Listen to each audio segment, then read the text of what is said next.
The Start Your Own Business podcast. Hear inspiring startup stories and get reliable expert advice on how to start your business and get off to the best possible start. Brought to you by Startup Donut, helping small businesses succeed.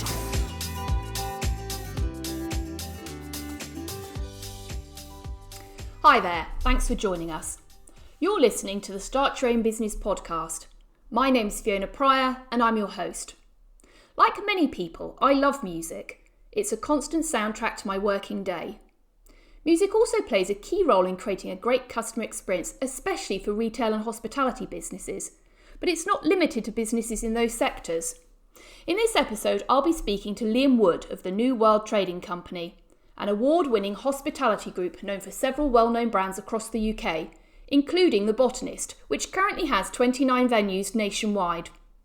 I want to find out more about the importance of music in business and how it can be used to enhance the customer experience.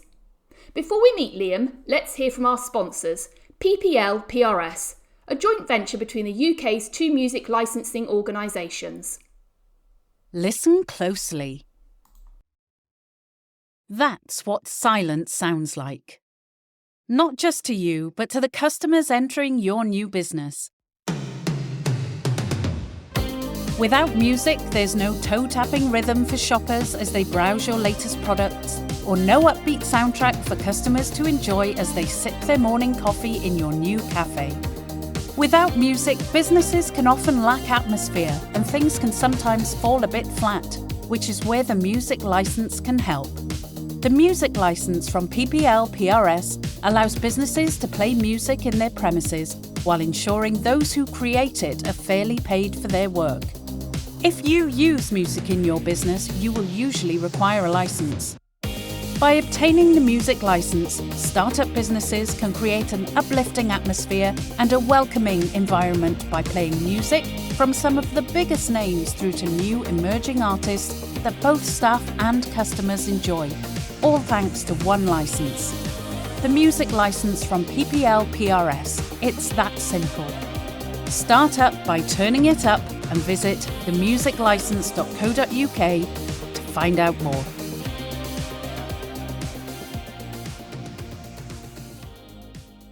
It's now time to welcome our guest, Liam Wood. Hi there, Liam. Thanks for joining us today. Hello, thank you very much for having me. I wanted to start at the very beginning, Liam, if I might, and ask you in very basic terms, what is a customer experience?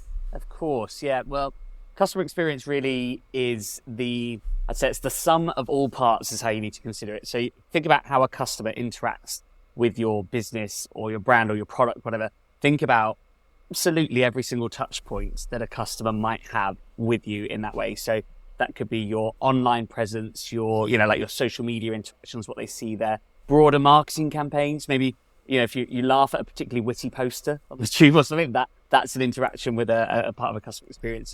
And then it comes down to if you've got, bricks and mortar, like a site, what they see when they walk past, the impact on all the senses they have. So, what they smell, what they can see, like what's the lighting like, and what can they hear, and how all of that is making you feel. All of that adds up into customer experience, really. I think often it's quite easy to sort of hear customer experience and conflate it or maybe mix it up with customer service. Now, of course, service is so important. It's a huge part of the customer experience and the interaction that they go through, but it's not the entire experience. You need to give that service and think about all the bits that are going on around it. How are you setting the stage for that service to happen, essentially, is how I see it. And what would you say to someone who turns around and says, well, I'm just a micro business. How's that relevant to me? Why do I have to worry about it? Yeah, it was because the impact can be so profound. And if you get it right, you can really nail it. I'm going to use a big example. Think about Disneyland. They're the prime example of, having this all-round experience where you walk in and, absolutely every detail is thought about. You can create that that feeling on a much, much smaller scale. Obviously, they're always the go-to because they've got loads of money and they nail it in that experience. There's a local coffee shop around the corner where I was doing some work and I kind of visit there a lot of the time. They're not exactly Disneyland, but they make you feel like you're having a really good time. Anytime you walk in there, the atmosphere is great. Everybody's getting on really well with each other. The team are just lovely to other people when you can see the other experiences around you. It can influence your own experience. And they've got a small, modest space, but what they've done with it, they've really thought about how their guests are using that space and, what it looks like. It's very light, it's very airy. They create that atmosphere. They've done it very deliberately to create that, relaxed, friendly atmosphere in there. So yeah, you can create a Disney style experience on a modest budget, right? So you just need to think about all those details, what can they touch, smell, hear, taste, So we're talking really about the kind of multi-sensory approach, really. It's not just about your, what your shop's called and what uniform you're wearing. It's a much broader picture. Yeah, definitely. And the impact on the senses that you might not notice. You become numb to it if you're in there every single day. So it can be good to take a fresh look at that, and because it might be something very small you catch in the corner of your eye that either elevates or can detract from the customer. And what are the dangers of not creating a good customer experience? Is it just that customers just won't come back? Yeah, that's the main danger as well. That's you can put people off for sure. I've seen some instances or heard examples of people being put off entire product categories, entire marketplaces because of one bad experience. They kind of feel a distrust. I think trust is actually probably the key one there as well. Is that people feeling comfortable and willing to, return and come back to you more is the key bit of getting customer experience right. When I was looking for a hairdresser last year, my regular hairdresser sadly closed down and ran away. So I had to go on this bit of a mission to find a new hairdresser. Yeah. And I had so many bad experiences. I went into a couple of places. There was quite jarring music on. I had one person who was just really not interested in doing it, and then I had a bad haircut as well. So that's that trust element that I'd lost in the through that experience there. And since then, obviously, you find someone good, you find someone comfortable, you find somewhere that you relate to as a customer. You can build that back up and find somewhere that you like to be. I think if you get it really wrong, people can hold a grudge. If you get customer experience wrong, people can really, really hold that against either your brand or your business. Yeah. For sure. And I think an important point for small businesses to remember is that as a nation, we don't like to complain. And so often we will just walk away and not go back. But statistics show that actually you won't tell the business owner that you weren't happy with your haircut. You'll go away and tell other people about it. So actually the damage is manifold. It's not just that you won't come back. They, likely put other people off trying your business. 100%. Yeah, your net promoter score will go down the pan. We have a way of summing it up. We call them the nice guest. So this is what we teach our managers, to be aware of the nice guest. They're very polite when everything's gone wrong. If we, got their food a bit wrong, if the atmosphere is a bit off, they're so lovely to you, but they don't come back and they tell absolutely everybody. Yeah. Power of the internet, it goes very far. Yeah, that's another point, isn't it? That often now people will look online before you book a table for a restaurant or before you book a hotel or wherever it might be. You look online. What are people saying about the place? What are they saying about your business? For sure. And that then comes back round to this, your wider customer experience, and not just the one that you're giving your guests that are in front of you, is that online presence. That's where people look. They're going to look at, your TripAdvisor, your Instagram, your social media, and see what the comments are and all the reviews on there. So it's all encompassing. So we're saying that good customer experience is essential. What role would you say music plays in that? A big one. It's a huge one for us, for sure. I think we talk about multi-sensory approach. I think music, what we hear, is such a powerful part of that as well. It creates such a picture. It's quite emotive, people's response to music a lot of the time. So, and you can use it to really underpin and sort of tell a story behind your brand or what you're doing. It sets the tone for you in such a powerful way that, imagery doesn't always do on its own. So it can really change your position. Music for us can help us reposition ourselves slightly as well. So I think the Bostonist is a great example of a brand that we use, and we do that. It's a very accessible brand. So you can go on a weekday lunch, you can find work colleagues or like friends who have popped out shopping, or you go on a Sunday lunch, you've got like multi-generational families. But you go on a Saturday afternoon, you can have a rowdy brunch. You go on a Saturday night, it's packed, people drinking, dancing. We don't, we're not redecorating the place. We're not putting a new sign up like it's the party bar now. It's this now. We do that all with music and atmosphere that we do. So you can shift and you can capture so many different customer types by doing that. So it's tailoring it to your demographics. Yeah, definitely, for sure.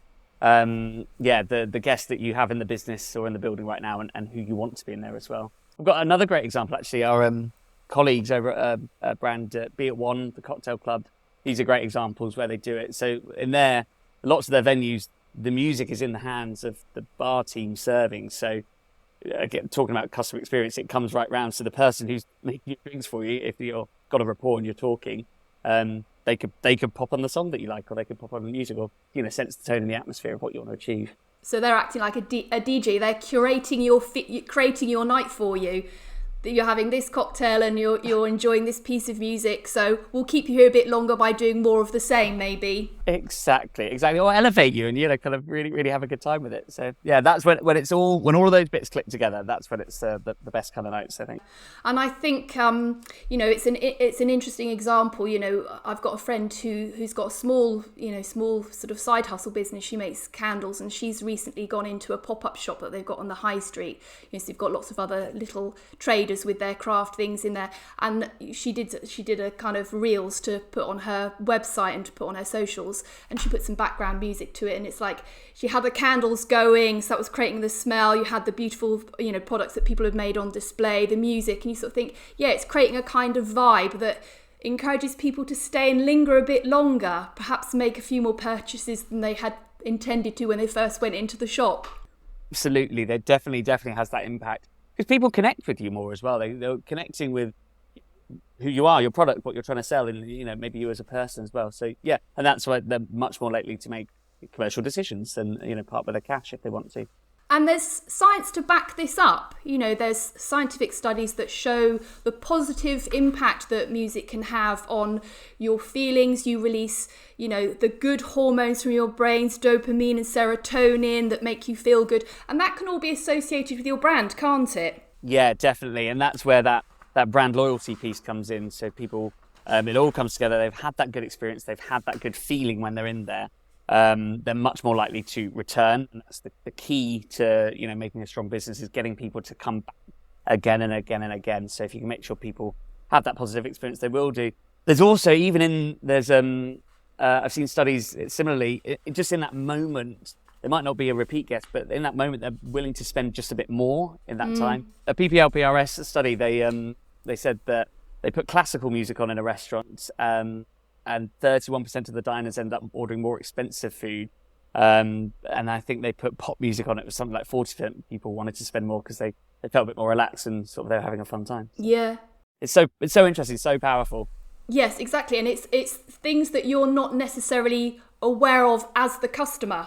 I was thinking about this. I got married in Las Vegas, and we all know what the hotels are like there. But they think about every touch point that you have when you go in. So it's not just about what the outside of the building looks like, it's what it looks like inside.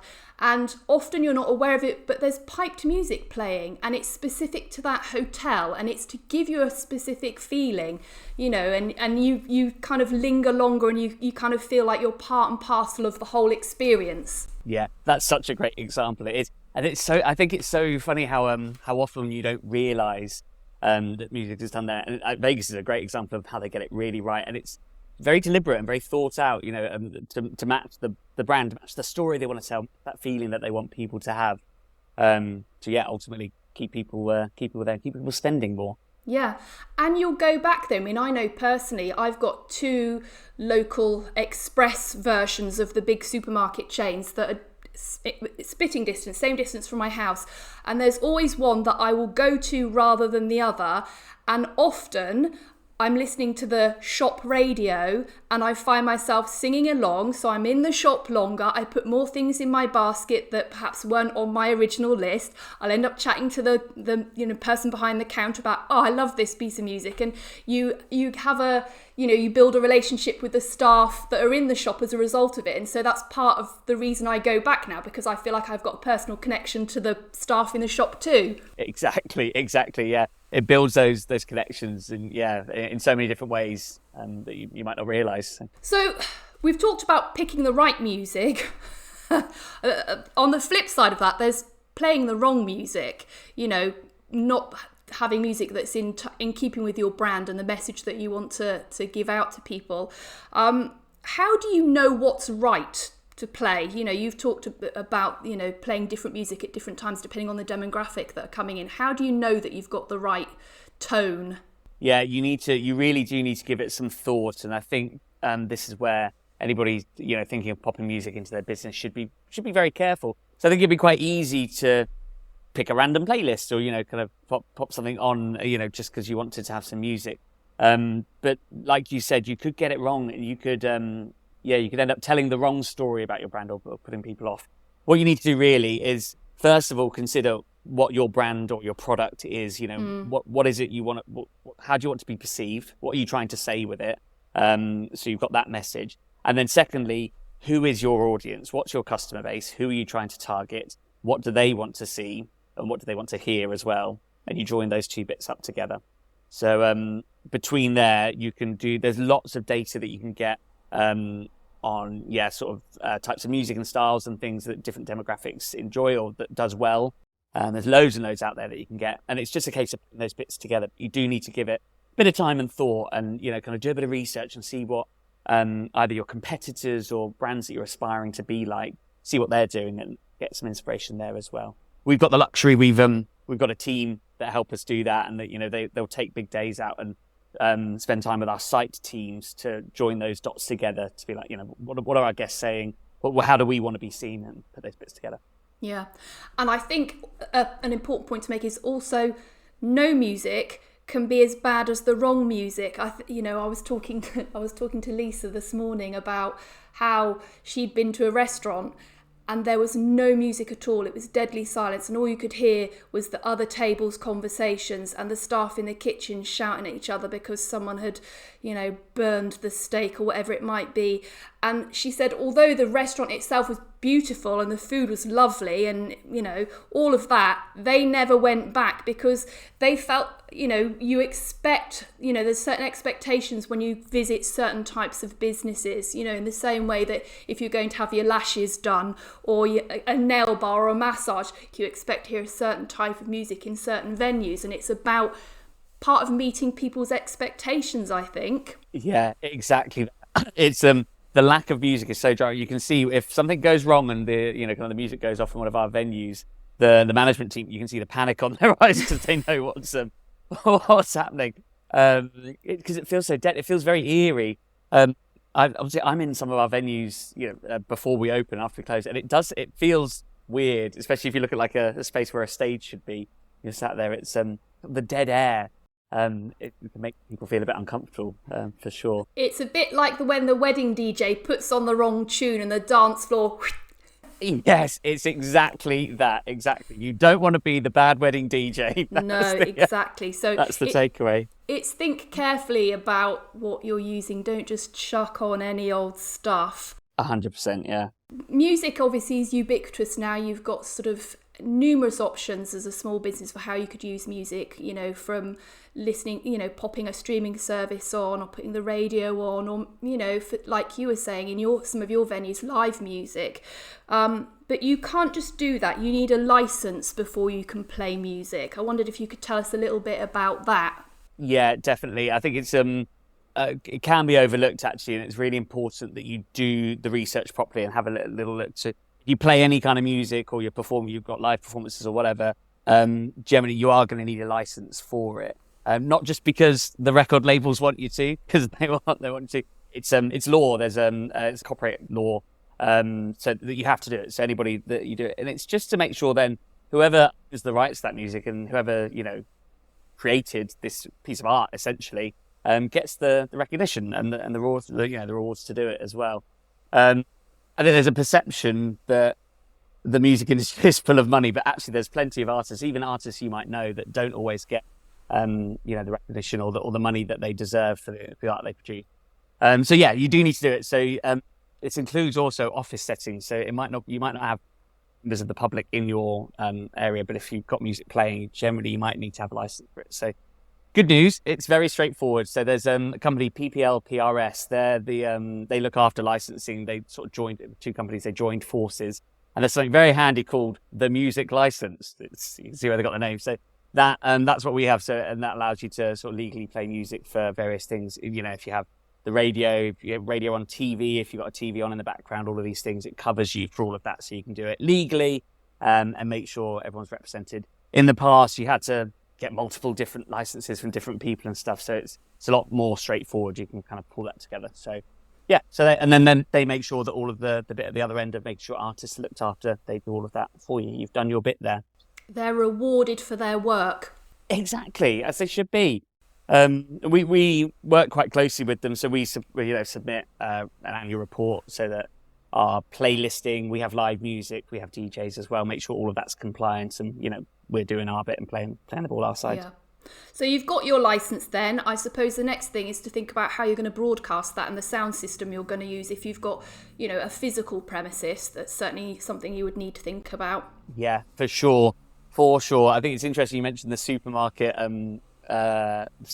setting, because I think sometimes that's, in my mind, the example of when you got music wrong is it's almost like the Hollywood horror supermarket with very jarring bright lighting, tinny sound system, like a crackly speaker.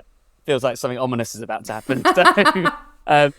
So for us, again, we've got a team that help us do it. They design the things for us. So just good quality speakers. We are bars and restaurants, so we've got various locations of speakers throughout the venue, different sizes to give the appropriate sound level for that part of the venue. So we have to balance being, we're not a live music venue. We're not like doing gigs and huge. We're not Wembley.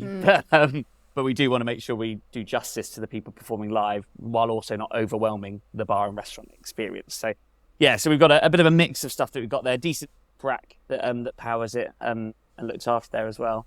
But you don't have to have this. You don't have to have lots of stuff. You don't have to spend loads of money on it either. We are very budget conscious because there's not a lot of money in hospitality sometimes. So we balance that, and I think you can get decent stuff for not a huge amount of money, even like a standalone speaker. If you're a small cafe or a small shop, that will be plenty for you if it fills the space nicely and is right for you. That's fine. But the worst is if people get excited by lots of big tech and spend loads of money on loads of really powerful stuff that you might not necessarily use. So again, you just think about that piece. Who's listening to it, how much will it feature in your business. And there's loads of tech that can help with other things as well. So that sort of playlisting bit, we have a couple of services that we use for our playlists, so that they can help you sort of set the mood. So rather than having to curate certain playlists, we have them based on mood. So we're able to sort of ramp up the speed a bit. If you sort of go, I'd like to create a bit of a more ramped up atmosphere, where there's a little dial that you can slide. So it will then actually gradually start playing more songs. Does the DJ bit for you. There's loads of software and stuff that you can get that will help do that as well. And for certain types of businesses, live music might be an option. Yes, for sure. And that's really great. I think people love it. We talked about the sensory bit and the connection, kind of the emotive response that people have to it. It's dialed up to 10 when you've got live music. People absolutely love it, and it can add so much more. You see lots of like local pubs will lean into the live music thing, where they sort of show support for local artists, and give people an opportunity. Anybody's trying to make a career in music, it gives them that platform. So, and customers respond really well to that. It'd be really great for your brand story and however you're trying to position yourself. So that's great. Or if you might be doing an event like a launch or something special. Adds that extra something special to what you're doing.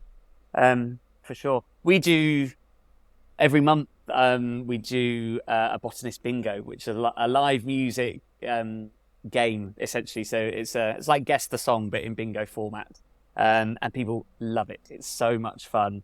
It can really add extra things like that, and that attracts a whole different crowd for us. So it's good. Yeah, and I think going back to the point about local bands, is that actually often they will have their own devoted following, and if you can bring them into your venue, you might attract people that might not otherwise come through your door. Exactly, and then you can make that connection, and then through your excellent customer experience, you can get them sucked in and sort of go, actually, this is great. They support my favourite band, and they're lovely people. So this is come back here again. We ran a few festivals, so some of our venues have got sort of large outside spaces, and we saw exactly that. We ran some festivals focused on local music across a bank holiday weekend, and it was amazing. The feeling was so good. and it was exciting for us because it was slightly different to what our regular offering is. And so we got some new customers from it. So you can extend your reach perhaps into other kind of demographics or other customers that you might not otherwise have had. Definitely. Thinking of websites, people have talked now about, websites are kind of much more multi-sensory than they were. It's not just texting, more imagery, video, music has played an increasingly important role, and particularly I think with the tie-in with social media platforms. So music can be used to really good effect there, can't it too? Yeah, definitely. And particularly you mentioned social media there. That's where you can really tap into trends. And that's it. You just pop a song on your, the right song on your reel or your post or whatever you've got going. And it can go insane amounts of reach to again, lots of different people as well. So, it can be good. And I think it's really important, again, though, when you are considering your digital sort of use and your online presence, is going back to joining those dots. What is your product? What is your brand? Who are you trying to be? Who are you trying to connect with? Those two bits, and continue to be quite deliberate with what you're doing. Not just get swept up in a trend for the trend's sake. Really think about how it connects, and is it right for you, for sure. And then the other important kind of people in your business are your staff, and music can be really important to your staff too, can't it? Yeah, 100%. I think our team definitely, they tell us all the time that they love the live music element for us, especially if we're we're recruiting or we're bringing people on board and we tell them that we do live music, we do these events, and we just have music anyway. That's a real big selling point for people. They enjoy it, and it's again, I think it's that same customer sentiment of seeing connecting with music. They just like to see it around. So really good. So we love that. That's a great selling point. And just generally, I think the atmosphere that we create for our customers with the music will naturally impact our teams as well. Particularly if it's a particularly busy shift, it can go quicker if you've got the right music going along. You can get the right energy behind people. I know lots of our sites have like the song that they'll play if it's a peak Saturday evening, and they need to get together and be like, come on, we're going to do this, don't worry about it. They'll put the song on and they'll get together. So it just helps the whole atmosphere. Yeah. I think if you watch any of our videos online, I'll comfortably say any single video that we post on our LinkedIn or on our website that are people focused about working here or about our teams, almost every single one of them has got some shot of people dancing, singing at some kind of event with some music going on. Yeah, and I think that it can have lots of benefits. You're talking about building the team spirit, but I think also when you've got perhaps stressful work, that you can use music to help moderate people's mood and just keep them focused. So it can have a number of benefits really for staff. I think for me, as I say, I'm a big music fan. I've always got the music on literally from the minute I get up in the morning, really. So I know how it boosts my mood, and it can do that for your staff too. Yeah, 100%. And even our support team that work in the office as well, that it can really help. We'll have a very different playlist for them who are a bit more focused on sort of laptop work. And they having the right music on the background helps you focus more. It can sort of shut out some of the background noise that you might have so you can focus on the task at hand. Yeah. So we've covered loads there. We've talked about the impact of music on your staff, on your customers, about how it helps you build your kind of brand and messaging. To finish, what 3 key music-related customer experience tips would you offer to someone who's starting or running a small business? I would say, so number 1, remember the subtle power, sometimes not even subtle power, that all the senses will have on your consumer decisions and your customers. So particularly music, that's one of the most powerful ones, but all of the sights and the smells as well. Know your brand and your target customer, and be very deliberate and join those dots together to get the right kind of music to match your customer experience and join that together. And make sure you do it right. Do it with integrity. Get your license, get your PPL PRS license, the right equipment that you need to use so it sounds well as well. If you're doing live music, make sure you look after those people as well. as part of your team. So yeah, remember the power, know your brand, do it right. Brilliant. That's fantastic. Thank you so much for your time, Liam. That's great stuff. A pleasure. Thank you so much. Well, I really enjoyed my chat with Liam today. While music might not immediately come to mind when you're thinking about how you can create a great customer experience, science tells us that music can have a powerful influence on us all, whether that's to lift our mood or to help create positive feelings or associations with your business. It's quite likely that you have used music in your business in the past, even if you haven't made a conscious decision about when and how you're going to use it. You may have used music in your retail or hospitality business, or as an accompaniment to your social media posts or your online video content for that matter. And if you haven't, perhaps now's the time to think about how you can. If you want to learn more about how you can create a great customer experience, we've listed some handy resources from across the donuts in the summary notes that accompany this episode, and you can find those at www.startyourownbusinesspodcast.co.uk. I hope you've enjoyed this episode, and if you did, please spread the word so we can help more business owners like you. Finally, another massive thanks to Liam for his time and his insights today and for being such a fantastic guest. Until next time, all the best.